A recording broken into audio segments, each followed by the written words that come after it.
in October of this year, Honduras became the 50th state to ratify.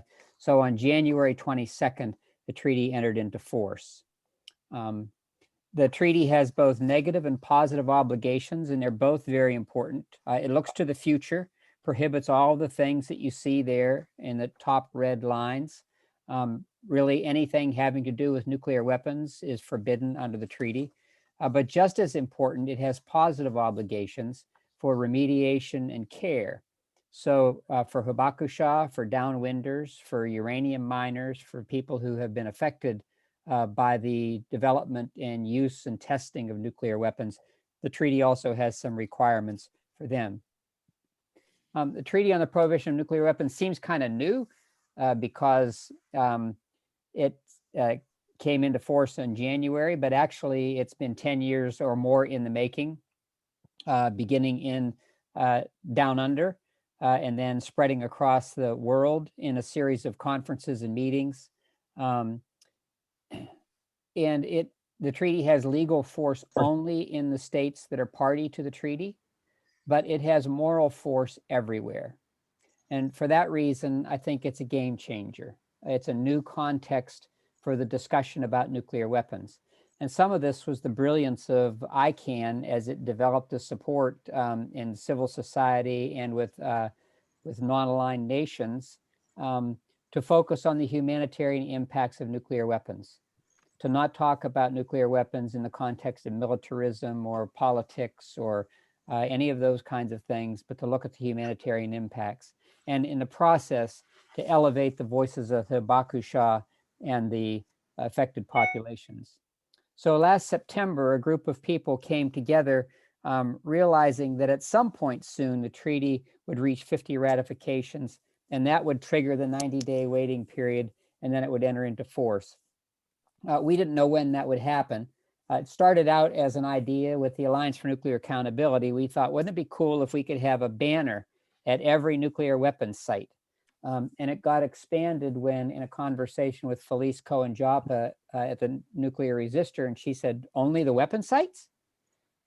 So the Nuclear Resistor and Nukewatch and AREPA that I work for, the Oak Ridge Environmental Peace Alliance, and the Alliance for Nuclear Accountability started having weekly Zoom calls to do a planning process. And eventually we had some monthly, what we called capital Zoom meetings with people from all around the country. And we created some resources. It was very decentralized. We urged people to download the PDF and get their own banner printed. We had no idea really at that point what was going to happen on January 22nd. I mean, we heard some people saying, we're going to do this, we're going to do that, but people say a lot of things. And then this happened all across the country, coast to coast, dozens of cities and towns in between the coasts.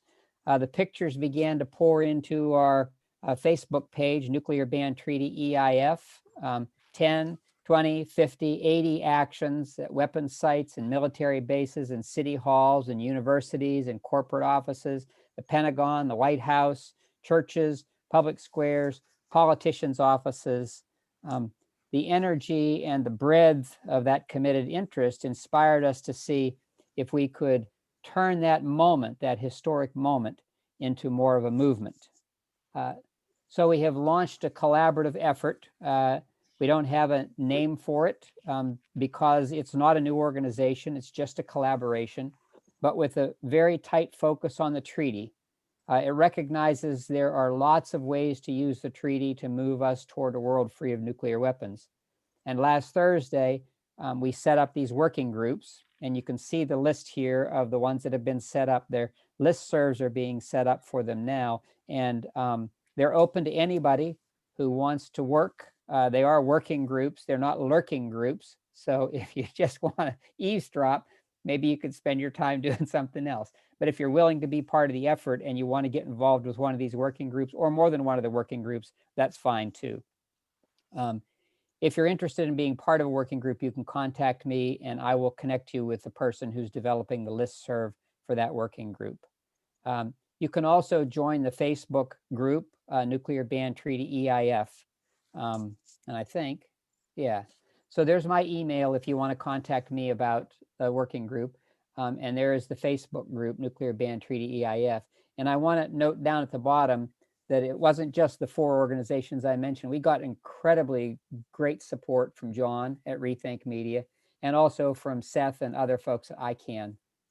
Everything we asked of them, they did happily, and it was really nice to have that energy. So the other thing that I want to say about this is this collaborative effort is not the only thing that any of us are doing. We're all still doing other things, and they are all important things. But we recognize that this is a moment, this is an opportunity to revitalize the nuclear abolition movement. And then this is my one more thing slide. It is a treaty. It's just a treaty. Native Americans can tell you exactly what a treaty is worth. It only means anything if we make it mean something. But it's also an opportunity for educating and organizing and mobilizing people. I think the ban treaty has great power. It's not in the paper. It's in the compelling moral authority of all the people who worked so hard to make it happen. The Hibakusha, the civil society, the other nations, all the nations that have adopted it. So it added to our toolbox. I think it has the potential to start a new conversation, a demilitarized discussion, if you will, and to be a game changer in our efforts to get rid of nuclear weapons. So I'll stop there and back to you, John, and see if there are questions or comments. Yeah, definitely. Before we go to the next topic, anyone have any questions, other comments about the TPNW entry into force effort?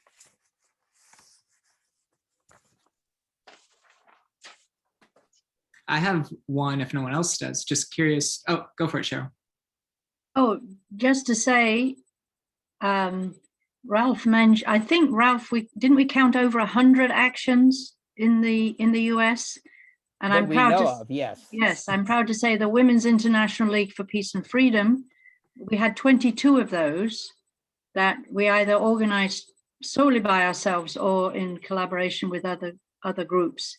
And we had groups from Hawaii, where it was nice and sunny, as Helen will tell you, to Vermont and freezing Detroit. So even though we were supposed to be mostly staying at home and it was freezing cold places, we actually had WILPF members out on the street with our banner and getting the public to pay attention to this very important treaty.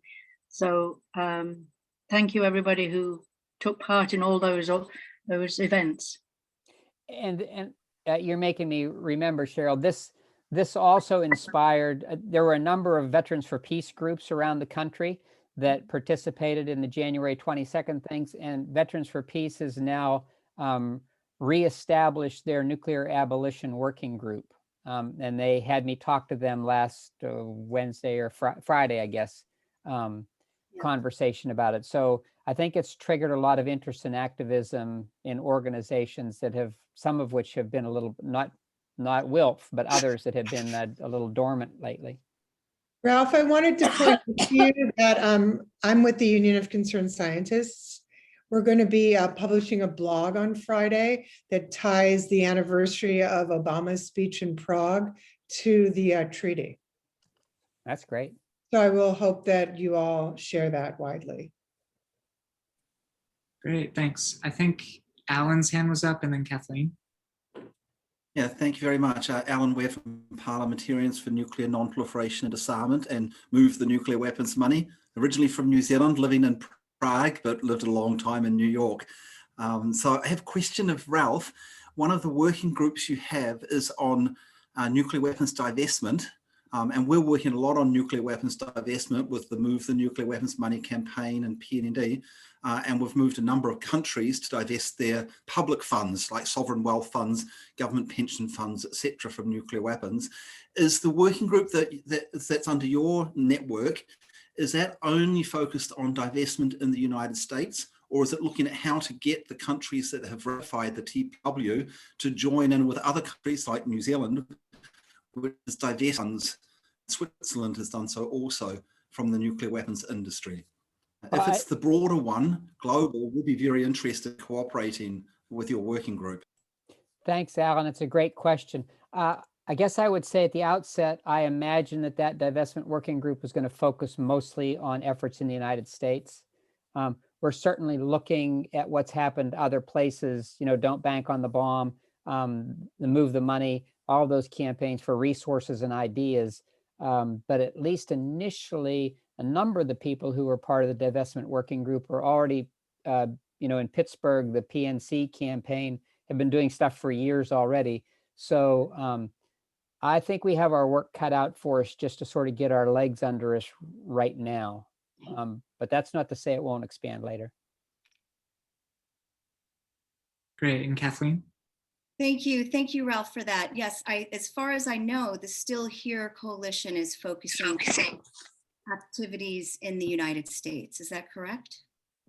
Yeah, that's By and large. fun up around. Yeah. I just wanted to follow up on Ralph's excellent report to say that in New York, we successfully lit up the Secretariat building with the message of nuclear weapons, always immoral, now illegal, which was taken from Setsuko's speech when the treaty was adopted. We had many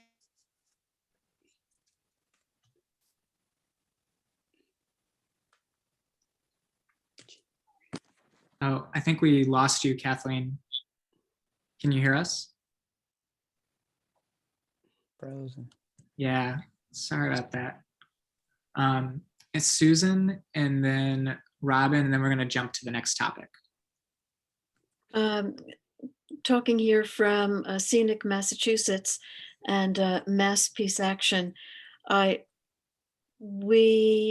just had a meeting this morning of a subgroup of a bigger subgroup of the Nuclear Disarmament Working Group. And this subgroup is the TPNW. And then this subgroup was, how do we link the TPNW with Back from the Brink? And it was a lively discussion, to put it positively, but that there are these questions, and which, you know, what do we go with? What is the focus? But we're going to continue our discussion, and those, you know, who feel that the TPNW has a lot to offer, and also Back from the Brink has a lot to offer, and Susan, one does not negate the other. right. That's a great comment. I think we are capable of doing more than one thing at a time. Yes. Back from Denise Duffield and other Back from the Brink people are part of the collaborative that we have, the working group on localities and legislatures, and they have the Back from the Brink campaign. So wherever there's overlap, we're working together. Otherwise, we're working side by side on things. Denise was on the same Veterans for Peace call talking about Back from the Brink that I was on last Friday. So I think there are a lot of groups looking at all of this opportunity in front of us. It's in a way, it's great to have so many chances to work on this. Right, and how we work together. And I should note that Anna Baker is here also from Back from the Brink. Great, thanks.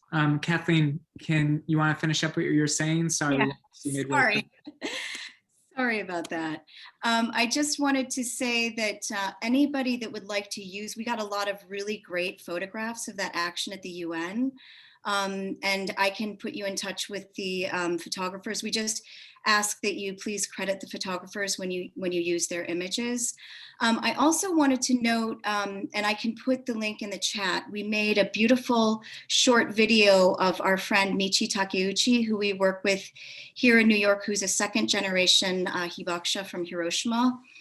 And we made this 2-minute video about entry into force, and we did it at Columbia University. I'd love to share that, and please do share that widely, because there is this kismet that I would love for us to explore, which is that the first fission experiments in the United States happened at Columbia University in 1939 on January 22nd.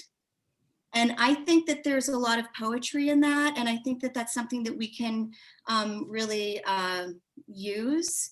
So I just encourage us to think, artistically about these things, and I'll share that video in the chat. Thanks, everyone. Thanks, Kathleen. Robin, I think you had your hand up. Oh, Robin, I think you're on mute.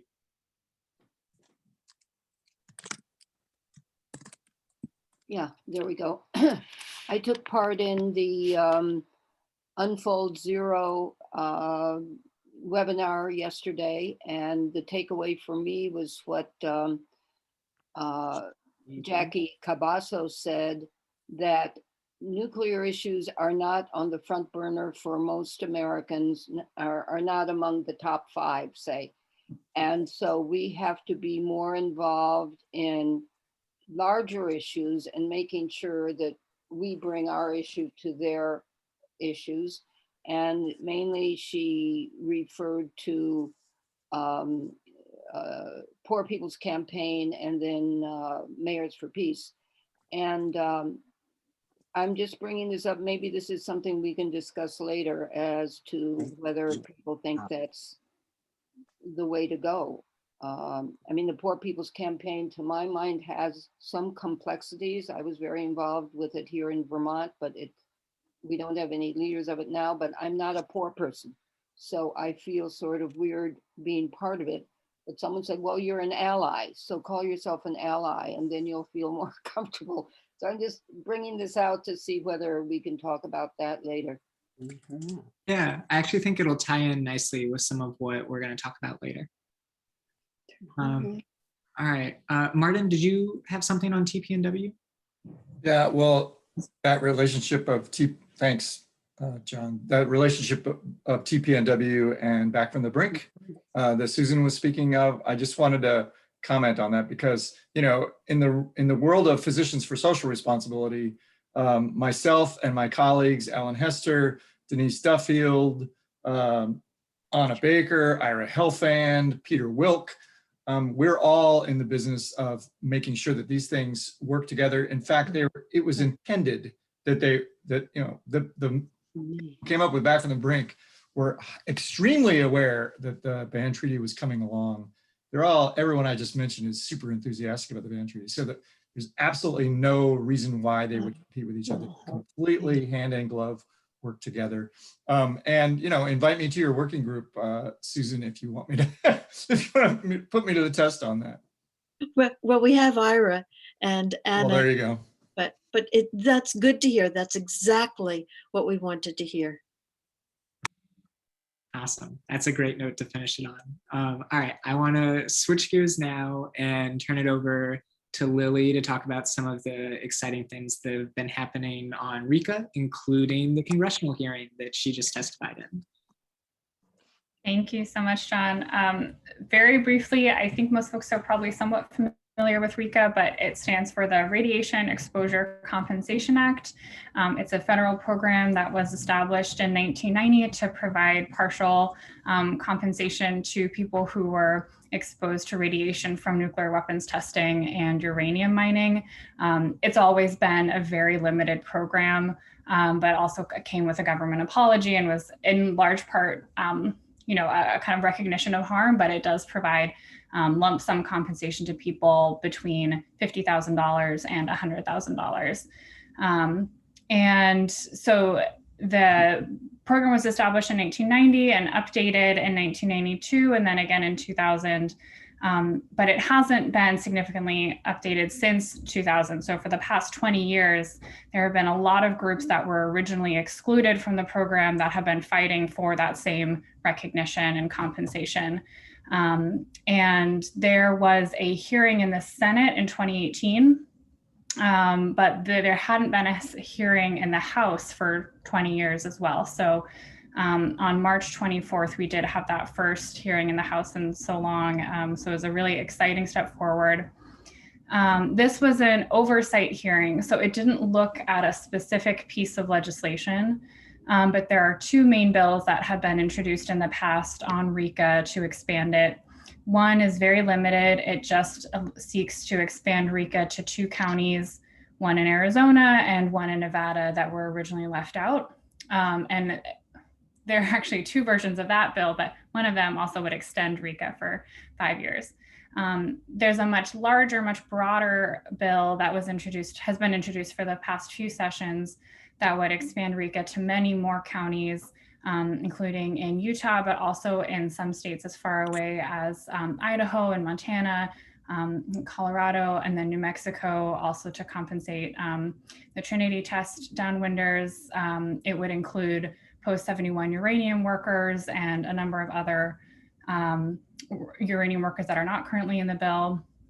It would expand the number of compensable diseases, and it would extend the program for 20 years. And I know I'm missing some things that it included. It would also include veterans who were in the Marshall Islands after the testing there to clean up the radioactive waste and build Runit Dome. And apologies if I'm missing anything from that bill. I know there are others in this meeting who can maybe fill in any gaps that I'm missing right now. But so the hearing was, I think, a big success. So it was a subcommittee hearing. So the Subcommittee on Constitution, Civil Rights, and Civil Liberties in the House Judiciary Committee. The biggest thing that I thought that was great to see was that there was so much support from the members of the subcommittee for the program. We going in, we weren't sure if it was going to be kind of an aggressive or oppositional hearing where people would be trying to find flaws in the program or find reasons to not expand it. But people were very supportive, including members on the Republican side, which was great to see. And so I think it was a very great first step. I mean, early in the year, too early in the session. Neither of those, the small bill just to expand to Arizona and Nevada counties has been introduced, but the larger, more expansive bill hasn't been introduced yet. And hopefully, I think when that bill is reintroduced, it would give then another opportunity for additional hearings in the House and Senate once that legislation is actually on the table. So hopefully that can also move it forward as well. So I also just want to acknowledge that, I mean, it was an honor to testify, but there were also President Jonathan Nez from the Navajo Nation testified, as well as Tina Cordova from Tularosa Basin Downwinders Consortium, but there were so many other impacted communities that were not able to testify because they had a very limited witness panel, and those communities are also all submitting written testimony, which they have told me will be available online, but I can't find it. But as soon as I can find it, I will be sharing it out. And their testimony is so important as well. So just want to recognize all those groups that couldn't be there at the hearing. I will leave it there, and I'll let folks like Mary and Susan Gordon and others who are here chime in if they would like about this, this hearing. Sure. First of all, am I on? It's Mary. Okay. I have to thank Lily so much for everything she's doing on this, for her great testimony, and the others who were witnesses. Very powerful testimony. And like Lily, I was thrilled and pleasantly surprised that the people hearing it were all basically in favor. Even one of our congressmen, Burgess Owens, who I didn't knew what downwinders were, and had done a little work and said that we must right these wrongs. And so we followed up, and Lily's going to be in on a call to him with some of us to talk about why he should jump on board this and help expand compensation, which we've waited for so long. I mean, literally, people are dying waiting for this. And we're also trying to get a meeting set up with Senator Mitt Romney, who we think would be favorable to signing on, and Lily will be on that with us. So just many thanks to everyone working on this long overdue fight for justice. Thank you. That's great. Susan or Joni, do you guys want to add anything in?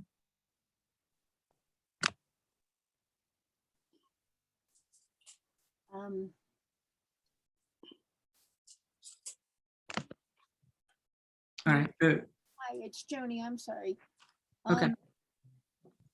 I was very impressed with the amount of heart space that was available.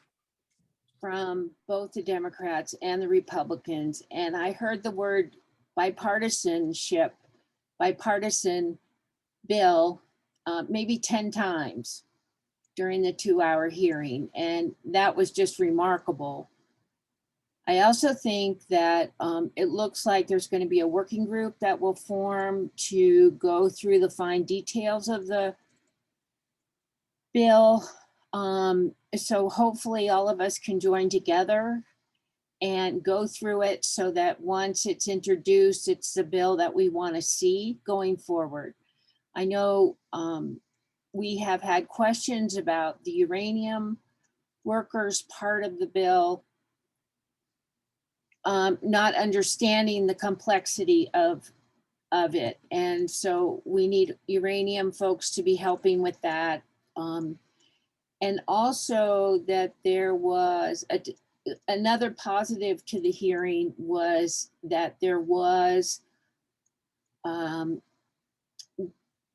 testimony about how the RECA people need to be under the EEOICPA, or the Energy Employees Occupational Illness Compensation Program Act, which covers the 22 cancers. And that's going to be a very important part of this bill, and it's going to be a heavy lift, but those are my 2 cents on it. Thank you. Susan, do you want to add anything?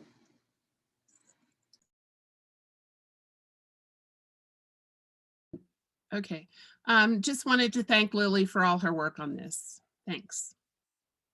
Well, I will say right back at Susan, who provided a lot of support with my testimony. So thank you very much, Susan.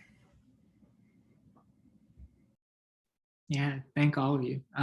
Any questions for the group that's been working on RECA?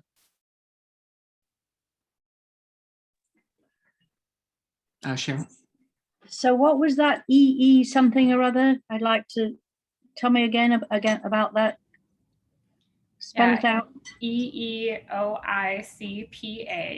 stands for Energy Employees Occupational Illness Compensation Program Act. So that exists. That exists and is yeah. People So are getting. that is specifically for DOE employees who worked in the nuclear space. So at DOE facilities all over the country. So it's this different program. Thanks, Ralph. Yeah, that's the way to do it. It's in the chat there. So it's a different program from RECA, and it's more expansive. So EEOICPA also provides medical benefits where RECA does not provide those. It can provide lost wages. It's a higher amount of compensation. It's up to $150,000, or I think even $250,000 under Part E. So it's a much more expansive program. And so if, like Joni said, one part of the bills would be to provide those same benefits to people who are covered under RECA. Thank you.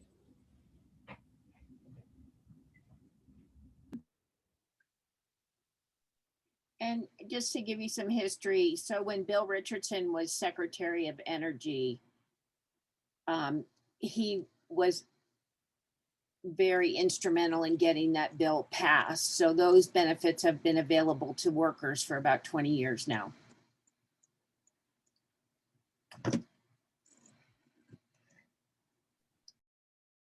All right, I'm not seeing anything else, so I do want to keep us moving. It looks like David's not going to be able to join the call.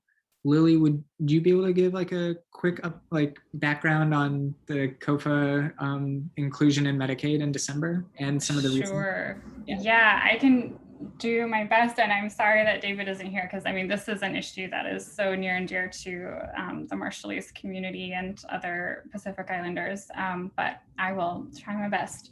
So the backstory of this issue is that The Compact of Free Association, or COFA, was an agreement between 3 Pacific Island nations, the Marshall Islands, Palau, and Micronesia in the United States. And under this very unique agreement, people from those countries can come to the United States and live and work without needing a visa, or they're not considered US citizens, but they're like legal non-citizens, I think is the term that they use. In exchange, the United States provides some economic support, but also has the very sweeping provisions of being able to use any of the land in those countries for any military purposes that they see fit. Back in, this was in 1986 that was passed. Part of COFA was also to provide compensation, especially in the Marshall Islands, for the impacts of nuclear weapons testing. Recognizing also the health impacts of that. In 1996, a bill was passed in the US under President Clinton, limiting Medicaid and Medicare access to immigrants as part of a larger welfare reform bill that passed. And the Marshallese and other COFA residents were lumped into this category of immigrants, even though they are not immigrants. They are able to be residents of the United States, so they shouldn't fall under that category. But they were lumped into that, and so they were no longer able to access Medicare and Medicaid. Just as part of there's so many health impacts that came from nuclear weapons testing in the Marshall Islands, and there's very limited care available in the Marshall Islands. So there's no oncologist, no cancer care available on the islands. People have to come to the United States often just to get care, and then to not have Medicare and Medicaid access was very damaging for people. And so they had been fighting since 1996 to fix this administrative mistake that happened, over 20 years ago, 25 years ago. And then it became even more urgent with the pandemic because not only did people have these underlying health issues from testing and that legacy, but they were also not able to access care for COVID, and COVID also hit Marshallese communities especially hard across the United States. So I think that pushed the urgency of the issue, and COFA communities just did incredible organizing on this and worked with their members of Congress just so well. And they also started by passing local laws. So there were laws passed in Oregon State and Washington State as well that kind of built into the national movement. A lot of work in Hawaii as well. And then there was a real big push to get this into economic stimulus packages, and it made it into the end of year spending package, and right before Christmas in 2020, right at the end of the year. And so that was just an amazing victory after decades of incredible organizing from COFA communities. Yeah, thanks, Lily. I won't put you on the spot for questions on that, but yeah, the last kind of these updatey type sections I wanted to do, I got some notes from Shannon Mugos at the Arms Control Association, because the other thing big in the nuclear space that's happened in the US in the last couple months is that the New START treaty was extended for another 5 years. So that happened right at the beginning of February. So, just a couple weeks into the Biden administration. And, that gives us 5 more years of runway. The quote that I really like is that it's a runway, not a sunset. That gives us 5 years of coming up with the next round of treaties.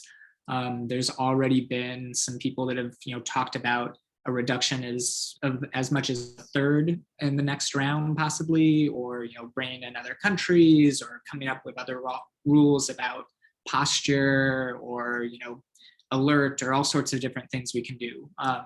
And we have a lot of time to shape that debate. And now we have kind of the space to do it instead of a new arms race where we're gonna, be fighting that as opposed to doing further drawdowns. So it's really exciting, and I think a good sign of where things can go, and that the pressure that everyone in this community was doing for the past 4 years of the Trump administration, that really did not have any interest in extending this treaty.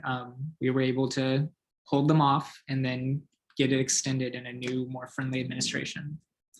I'm kind of ready to jump into the next section, but I do want to like make space for questions on that or other diplomacy stuff if people have any questions there.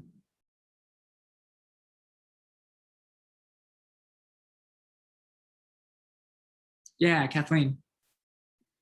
I just wanted to give Lily a massive shout out for the Marshall Islands Remembrance Week. That was outstanding. I attended every session except for the last 2 hours on the Saturday, which I wasn't expecting it to go into the Saturday and I had plans, but I shifted them. I have to say, I was so moved by the community involvement, by the testimony from people. And I'd really like to get in touch with you separately, Lily, on that. And also Holly Barker. What an extraordinary human being. I mean, amazing. I've followed her work for years, but just to see the love and the camaraderie between her and the Marshallese people, and to know more of their struggle, and also the collaboration between vets and Marshallese people. Lily, thank you so much. That was really an extraordinary week-long event. So to everybody who organized, I really tip my hat to you and say we need more remembrance weeks like that for affected communities. So thank you, Lily. Oh, thank you, Kathleen. Thank you so much for joining throughout the week. And I just wish David was here, and I will pass it on because David was absolutely the heart and soul of that event. And I mean, he is the expert relationship, family, community builder. And that was absolutely, I mean, I think we all came out of that event feeling like we had just built this amazing family of people, you know, impacted by nuclear weapons. And that was, yeah, very inspiring. So thank you. It means a lot. And also the young women who were facilitating, I can't remember their names immediately, but they were outstanding also to, you know, weave all of the different issues together. It was just excellent. Yeah, there were quite a few young Marshallese advocates who helped organize that whole event. And there are 2 amazing articles on them, and I will share them around to this listserv. They were, yeah, absolutely outstanding. Yeah, thank you. And the art, there was music, it was everything. So thank you, Lily. Well, is there a recording of any of it somewhere? Yeah, we have recordings of every single day. So it was a 6-day event. So just be ready to dive in. Or we also have an agenda up that shows like what happened each day, so you can pick what you want to look at. Give us a link in the chat, please. Thank you. Sure. I'll do that now.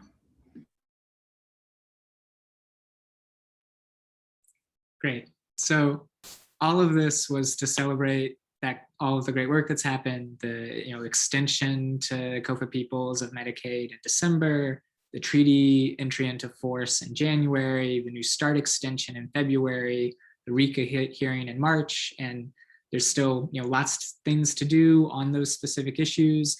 But I certainly am feeling a lot of momentum right now. And I wanted to kind of bring that into some of the upcoming budget issues we're going to face. And Alan and Yasmin are going to talk a little bit about some strategies we might use or we will use in the coming weeks and months, and solicit some feedback from you guys as well. So I'm going to turn it over to you, Alan. Thanks, John. Can everybody hear me? Perfect. Okay, great. I'll share my screen. And before I start, I want to really uplift some of the comments I heard from Robin Lloyd earlier about, the general conversation about how do we tie our issues to larger movements that are happening around us. And I hope that this discussion really opens that that conversation up more. And I hope we do talk about examples like the Poor People's Campaign, et cetera. But to start, I wanted to tell a little bit about the pandemic from PSR's perspective and why it was kind of an interesting perspective for us. As many of you know, PSR is primarily made out of health professional activists. And we were struck by the pandemic in a unique way because we got to watch our activists fight the pandemic in real time. And it was already a challenge to recruit health professionals to the nuclear weapons work. but the pandemic really thrust them into the role of frontline fighters against this new threat. And even worse, health professionals were not adequately prepared and not receiving the proper protective equipment that they needed to be thrust into that role. So when PSR was approached by another coalition, People Over Pentagon, who was working to move 10% of the Pentagon budget over to pandemic recovery efforts, this really was a no-brainer for us. Since we've joined that coalition, I think we've really been impressed with the level of collaboration that's grown from that effort between not only PSR and this coalition, but I would say all the nuclear groups that are involved in People Over Pentagon, and how we've been able to communicate with them about our specific issues and tying upcoming opportunities to cancel weapon upgrades, to larger issues of reducing top line Pentagon spending. And I think it's been really amazing to watch how, we've been able to show others how our specific issues is part of a wider movement. And then I think equally their movement has been able to answer, questions from Congress people when they say, oh, well, where are you going to cut? 10% is a great number, but where are you going to take that money from? I think that our collaboration has allowed them to better respond to that question with, well, here's some nuclear weapons programs that are going to make us less safe and cost too much, and it just don't make sense when we have other priorities to think about, like the pandemic and economic recovery. So I wanted to just kind of open this up by saying we are interested in pursuing that connection more. We're interested in building that intersection out this year. And I think we really have a great case study of what exactly is going to happen if we fail to correct our budget priorities. We're going to continue to see expensive reactionary policy changes that are coming from crisis that are at the end going to cost us more than if we had just changed and shifted our priorities in the right direction in the first place. So there's a lot of messaging, I think, that especially talking about what was the trade-off of reducing our spending on public health at the same time we were increasing our spending on the Pentagon and nuclear weapons. That story and telling that story with the backdrop of COVID is really a strong narrative, and telling the stories of how that impacted health professionals is something that PSR is really looking forward to talking about. But we think that this can be built out further this year. And specifically, if we look at Markey and Khanna's new Investing in Cures Before Missiles Act, or the ICBM Act, they clearly took a note out of some of the narrative that was being built up from the broader spending fights, arguing that we shouldn't just pause ground-based efforts to modernize our weapons, but we should be moving that money over to efforts to build a universal vaccine against coronavirus. And really, I think that lines up with some great polling from Rethink and from, I can't remember who else, Federation of American Scientists, that were telling us, look, the American people, the thing that would make them feel safe right now is feeling like COVID was under control, not new weapons, new nuclear weapons, or new conventional weapons. So this messaging overall that Khanna and Markey went with is really in line with the broader People Over Pentagon messaging. And that coalition has really been willing to uplift this effort. So I think we're really excited to see how we can build that moving forward. And I think the language of this bill specifically is a great example of how we can continue to build that message forward. And I think finally, before I pass it on to Yasmin, I just wanted to, highlight that under Biden, I think there's going to be a lot of potential to grow the intersectionality between these two movements. The collaboration here is happening alongside the creation of a new defense spending reduction caucus led by Barbara Lee and Mark Pocan in Congress, which I think could be an incredible place to foster new champions on our issues if we continue to uplift this intersection. And I think it will require us as nuclear weapons folks to be more comfortable talking about issues outside of our usual scope, but obviously doing it in a way that says, we care about X issue because we do see a similarity and a link between issues that we really care about, and just getting better at that elevator pitch to new folks outside of our community by using this intersectionality. And with that, I'll pass it to Yasmin to talk about opportunities for that intersectional growth this year. Thanks, Alan. I think that was a really great overview of the why, and I want to talk a little bit of the how. I think those numbers that Alan put in front of us are enormous, right? Like every time I see them, it's very mind-boggling to me.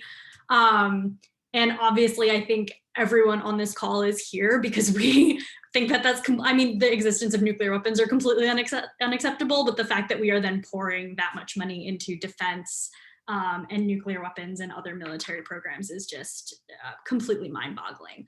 And so I think as groups uniquely positioned, as Alan mentioned, we really have a corner on the market of nuclear weapons issues. And I think that being able to talk to that and break that down and kind of chip away at that really overall top line number in conjunction with groups that are taking a more holistic approach at it, I think actually makes these fights much more winnable for us. I think if we are able to look at very specific programs and say, why do, like, A, this is unacceptable, and B, because it's unacceptable, we don't need to be pouring these billions of dollars for XYZ programs, I think we are in a really great place to eliminate those programs for the next fiscal year. So a little bit more just about the budgetary process. Beyond the Bomb, we actually had last week, the week before, honestly, time is all melding together. We had a webinar on the budget itself within the United States and what the best ways are that we as activists and grassroots folks can be plugging in to make change on it. It's on our Facebook page, it's on our website. I'm happy to also share that link later with folks if you weren't able to attend. But I think the biggest thing for us to all recognize right now is we are moving into what's called budget season. So President Biden is expected to drop a version of the budget tomorrow. We're anticipating a flat budget line, which means that spending isn't increasing, but it also means that spending and military spending will be at the exact same level that it was during the Trump era, and that is wild. And it means that it will probably include some nuclear weapons programs that we all don't want to see, new programs that expand our nuclear arsenal or make it so that we are essentially instigating a new arms race. And I think that that's wild. So the first thing that there are two main programs, and Alan, I think, hinted, I mean, there's more than two, there's a bunch of programs, but there are two main programs that I think we really have an opportunity to influence as grassroots organizers, and again, with our special kind of lens on nuclear weapons issues. And so the first is GBSD, or the Ground-Based Strategic Defense. Yeah, GBSD program, Ground-Based Strategic Defense Program. So essentially what that is, say again. Deterrent. Deterrent, see, I never get it right. Thank you, Martin. But essentially what that is it is the modernization of our ICBM, or the ground-based leg of our triad. That last budgetary cycle was funded to the tune of, I think, almost billions.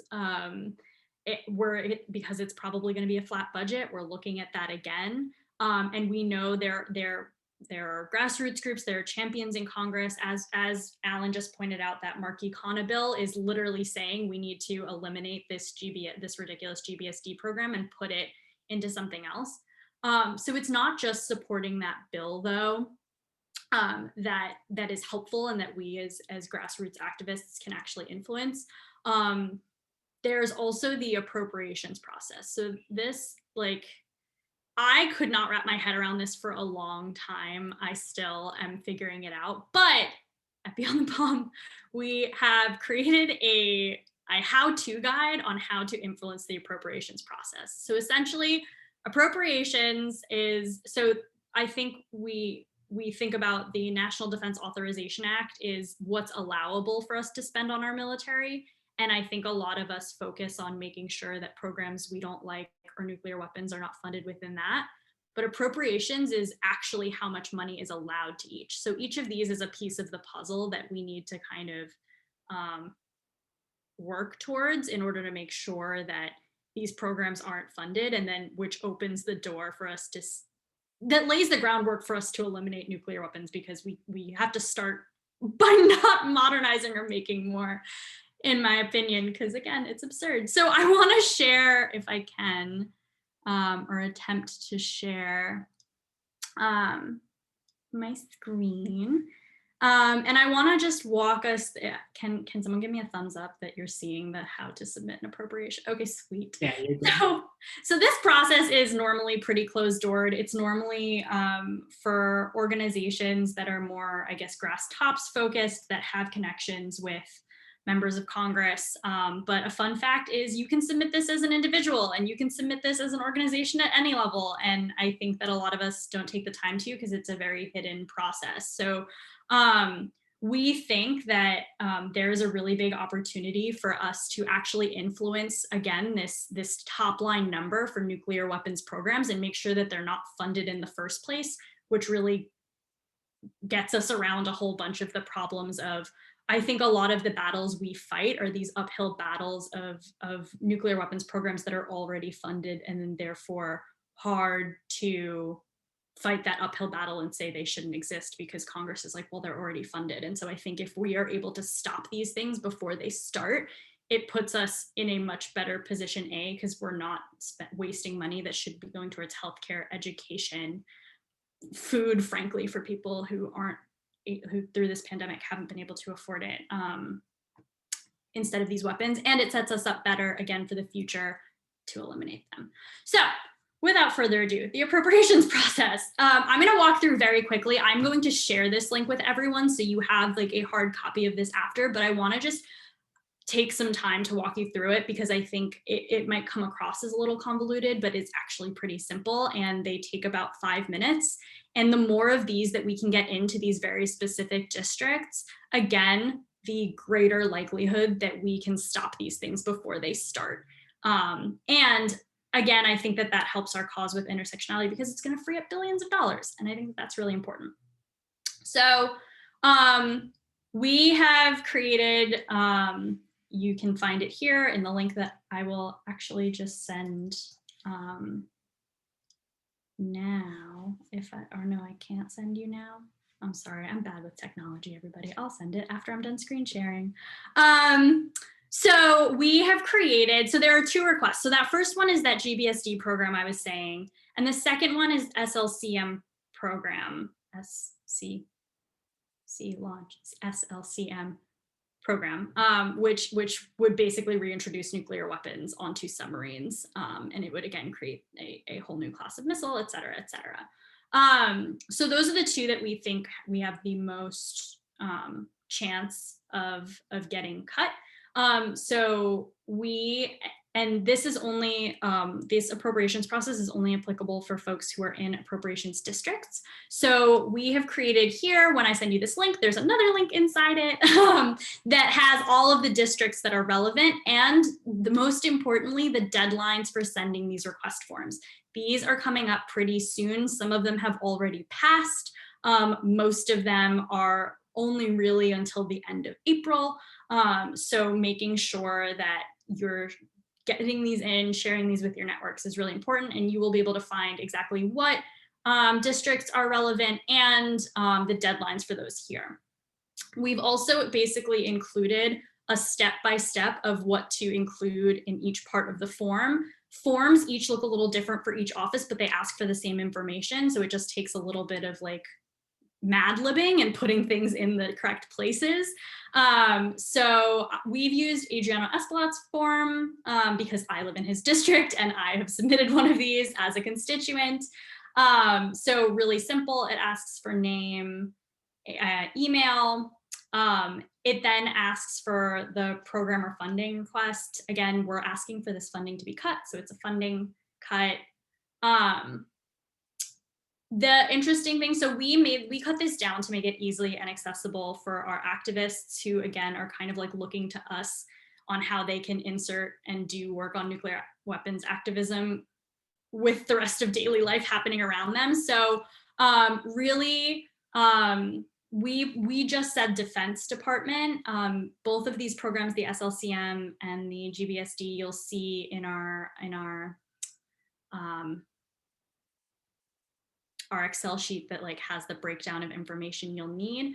We've just included DoD or Defense Department. They actually go for energy and water as well. And I think for this audience, what that means is you would submit the form twice. So with all of the information we have for GBSD, you would submit it once with DoD. For all of the information for GBSD, again, you would submit it, but then instead do energy and water because they fall under both, unfortunately.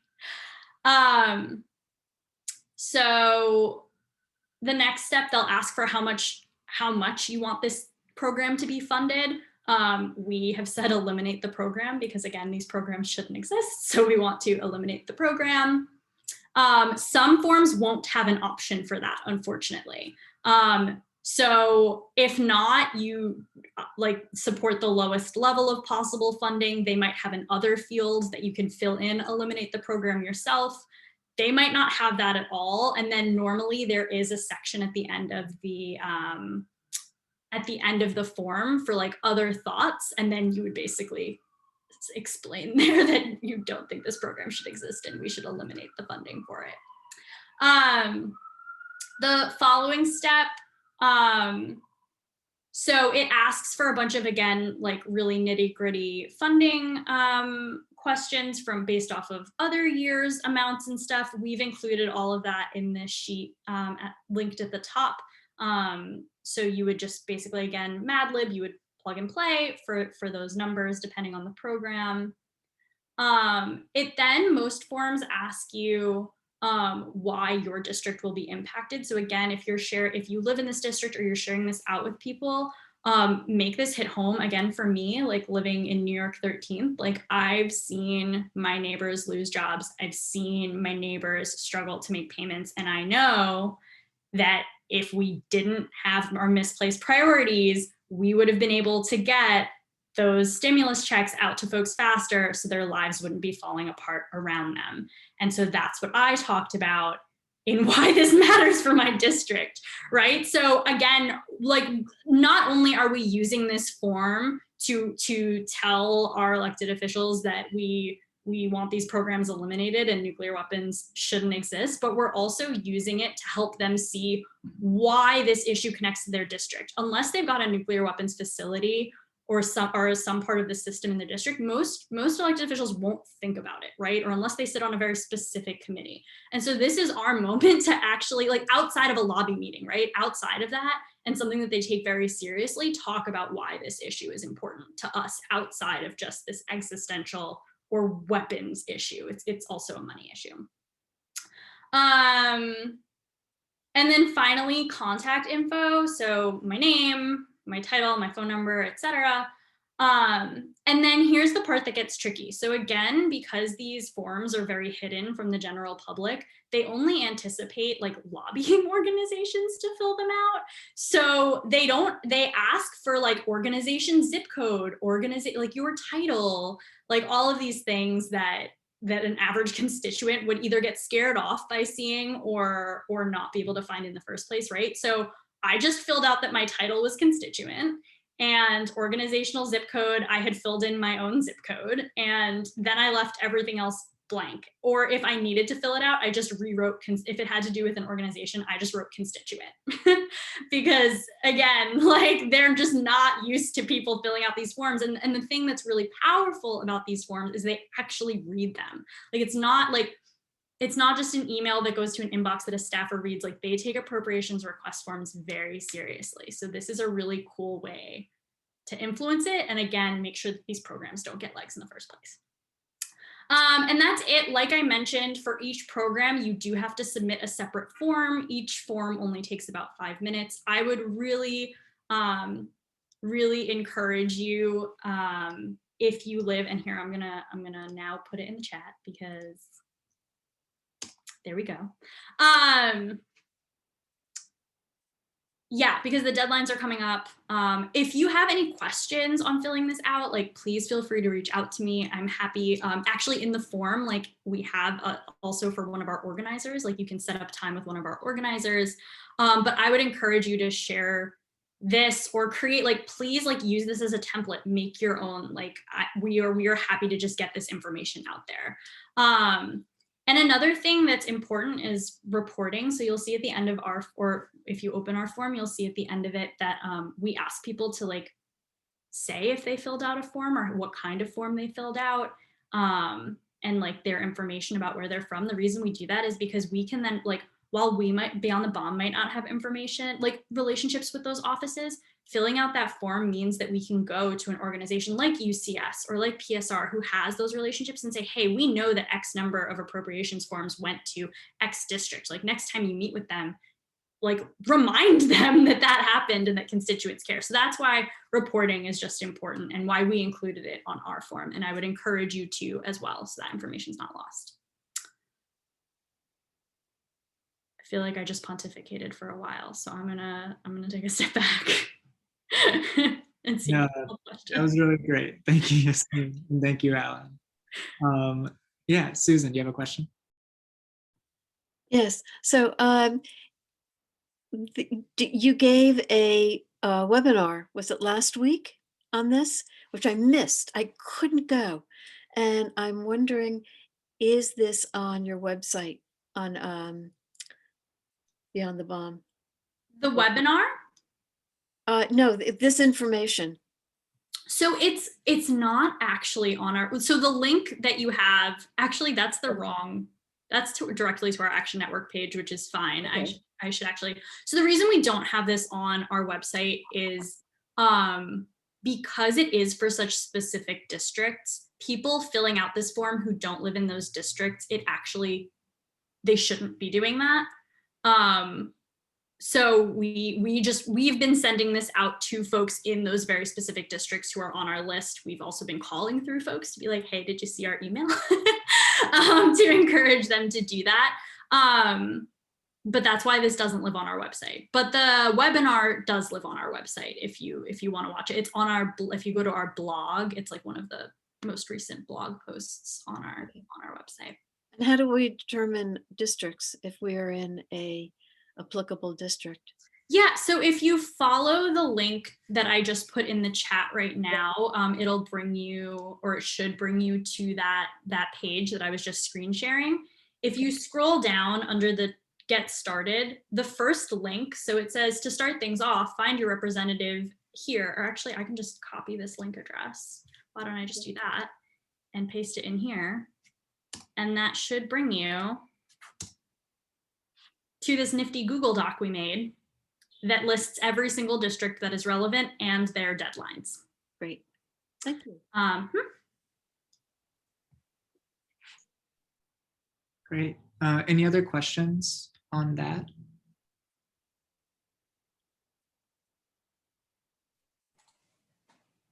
Yeah, go for it, Maria. Oh, I just want to ask Yasmin, how did you decide which districts are relevant, quote unquote?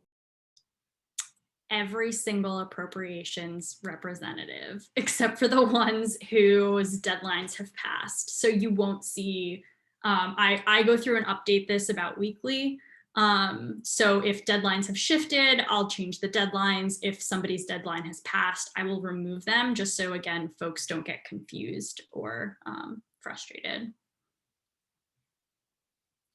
Although I will say, again, if I wanted to get really nitpicky about it, like folks who are specifically on energy and water or defense appropriation subcommittees, but honestly, I think our goal is to get this in front of everyone anyway. And so I would rather this go, even if somebody's not on that specific subcommittee, like this alerts them to this issue. And so that's why I didn't get too bogged down in it. All right. Thanks, Yasmin.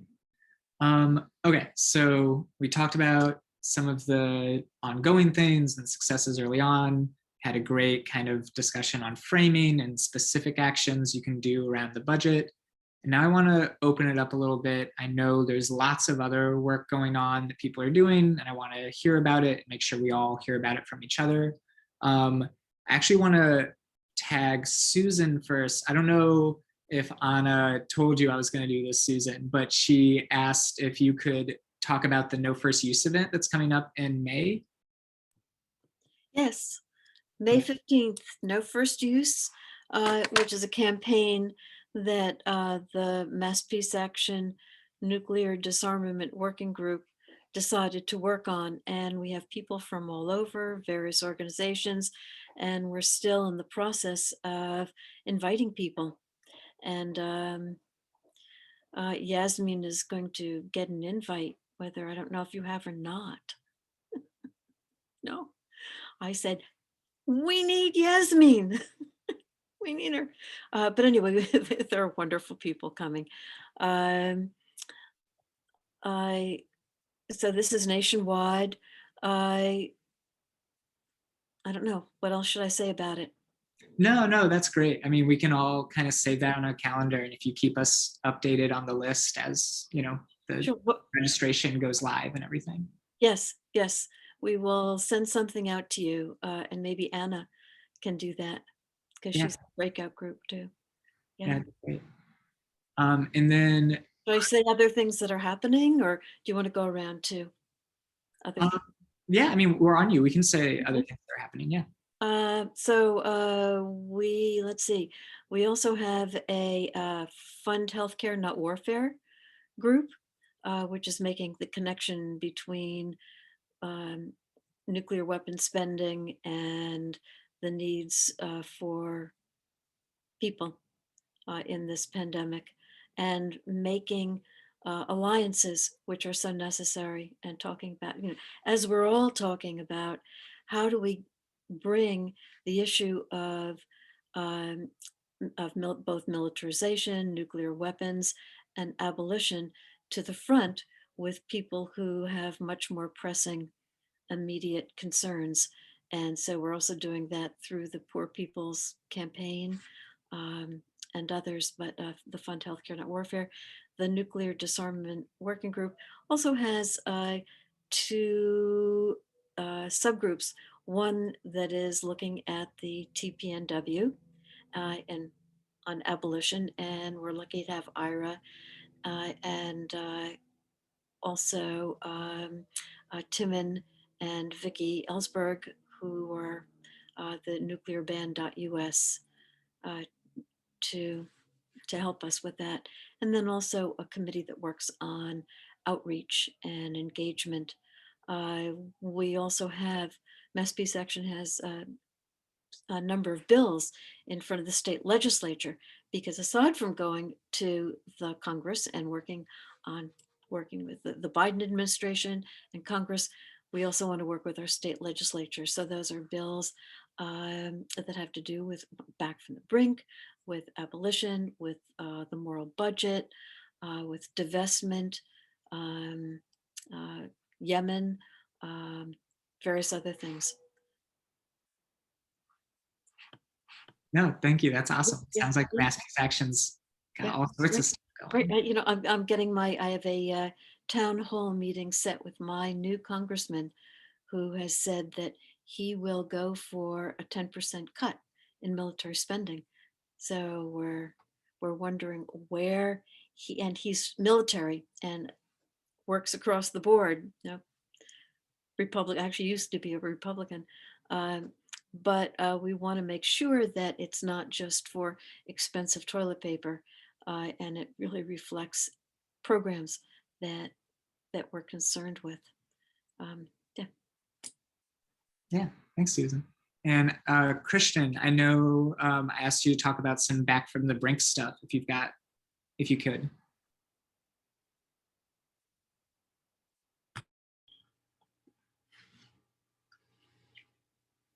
Hi, everyone. I'm sorry about the poor lighting in my apartment. So Back from the Brink, a few weeks ago, we had a really successful conference, Back from the Brink and ICANN, and it was very successful. There are like follow-up projects that are being discussed right now. And there's also a call to action. So I'm going to put that in the link for everyone to access. And we had really great and powerful workshops, really spearheaded and led by Lily Adams, led a workshop on diverse movement building, as well as Alan Hester was on. We had a workshop on nukes and racism, which was very important, led by Jim Anderson of Peace Action, New York State. and Benedict Kubler-Madison of the Marshallese Educational Initiative.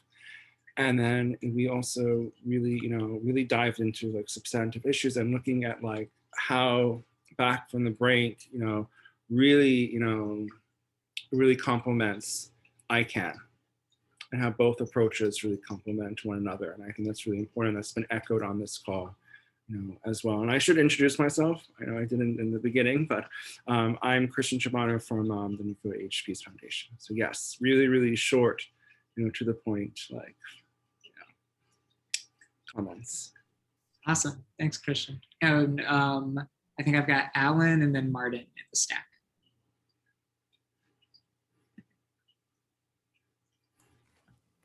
Hey everyone, thank you. I just let people know that there is a question for me to support no first use initiative for the United buildings in the Allied States. So the first webinars for that will be on April 9th, analysing the speakers, and we'll send out invitations to everybody very soon on that. But the rationale for that is it's no first use will be very helpful to also be adopted in other nuclear armed states and by NATO. And secondly, for the United States to be able to move forward, it's very difficult for the US administration to move on no first use if the allies are resisting that and saying, we need first use option, for protecting us through the extended nuclear deterrence doctrine. So as I said, we're just finalizing the speakers. The webinars we'll be doing 2 in one day, one which we time Asia Pacific, and other time Americas, Europe, etc. Thanks. Great. And then Martin and then Kathleen. Just following up on with Christian about the Back from the Brink. So something that I've seen at Back from the Brink is promoting now.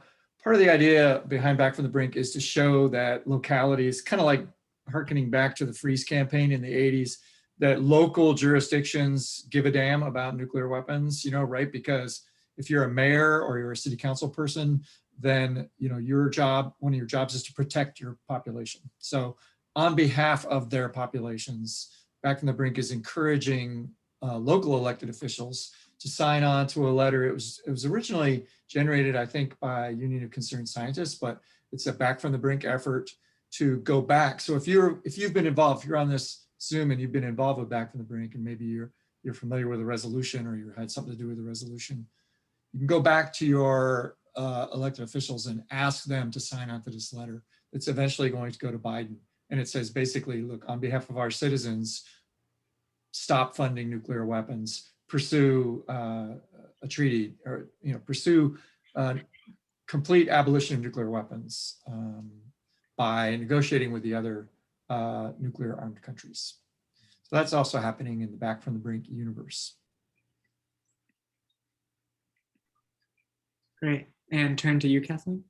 Thank you. That's a perfect segue from Martin. I just wanted to update on what we're doing in New York City. We have been working since 2018 on a set of 2 pieces of legislation. One is a bill that would create an advisory committee in the mayor's office for us to revisit the legacy sites of the Manhattan Project in the 5 boroughs.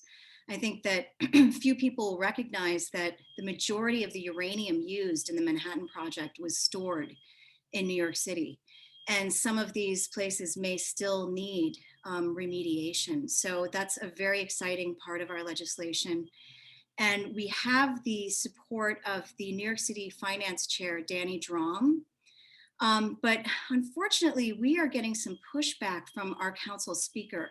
The other part of the legislation is a resolution that would call on the comptroller to divest $500 million from the New York City pension fund, which is around $92 billion.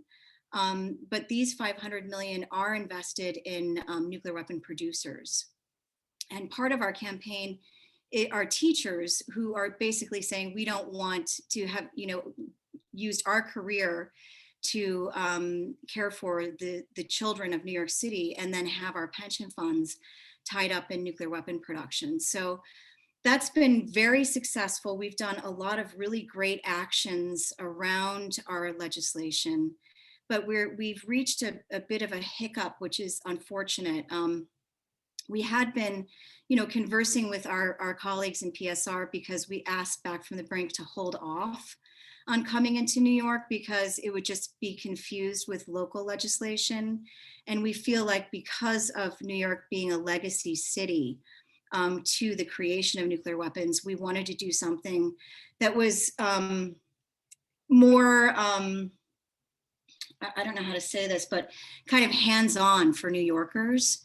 So the divestment piece is very, very important. What is unfortunate is that Corey Johnson, who is the council speaker, is the one who's responsible for bringing the legislation to the floor for a vote.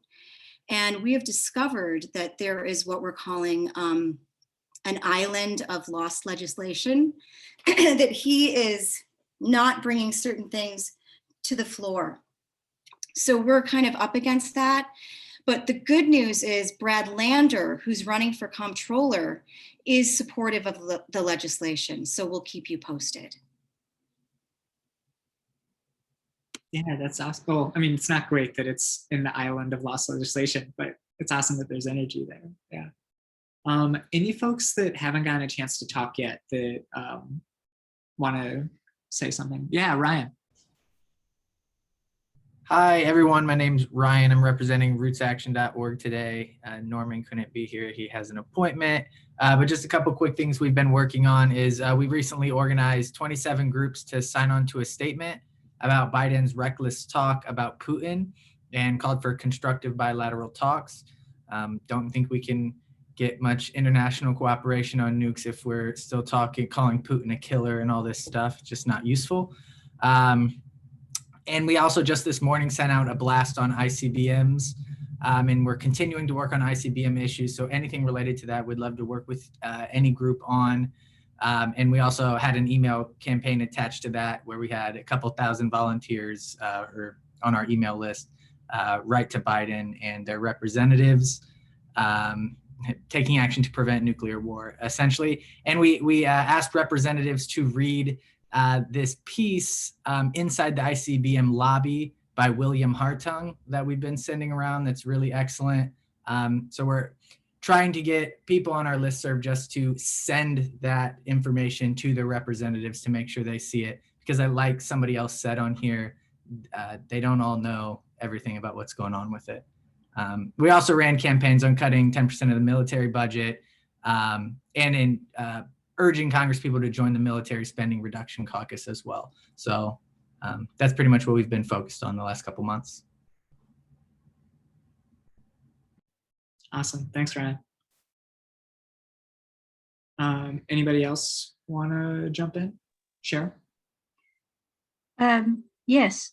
So the Women's International League for Peace and Freedom, we have about 40 branches throughout the country, and we are sending out, we've been writing what we call resource guides to help our members do a variety of things that often comes down to writing to their congressperson. But we are connecting the need to reduce the military spending with the Poor People's Campaign. And we also have a very detailed resource guide on the Middle East, how much of the taxpayers' money goes to buy helicopters in Morocco and equipment that's used by Saudi Arabia to bomb Yemen and things like that. So we are, trying to get our many members to write a lot of letters because that's where, of course, the appropriations occurs, is in Congress. So you want to influence them. But we're also trying the local resolutions with your city council methods. You talked about the speaker in New York holding up legislation. In my city, we have to have 3 councillors ask for something to be added to the agenda. And we're finding 3 of them to agree has been very difficult. So we are the Women's International League doing a variety of things as other people have been talking about. And so we're waiting for the second bill, the SLCM bill, to get a number. Has anybody heard, is it about to be introduced and get a number? Having a number on these bills is better. So if anybody finds out,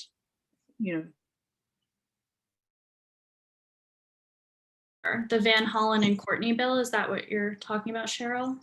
Well, the Minuteman replacement bill, I think, has a number. It's the other ones, the submarine, more nuclear weapons on submarines that doesn't have a number. Anyway, so if anybody knows it, please send it to the Still Here listserv.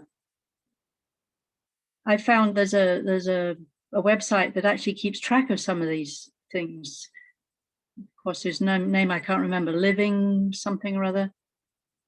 I'll find it, put it in the chat. Thank you. Thanks, Cheryl. Anybody else want to add anything in before we close out? If not, I'm going to end saying thank you to everyone for staying on for the call, for the great work you're doing. And also, as Cheryl was just kind of saying, make sure to share stuff on the listserv. There's lots of things going on.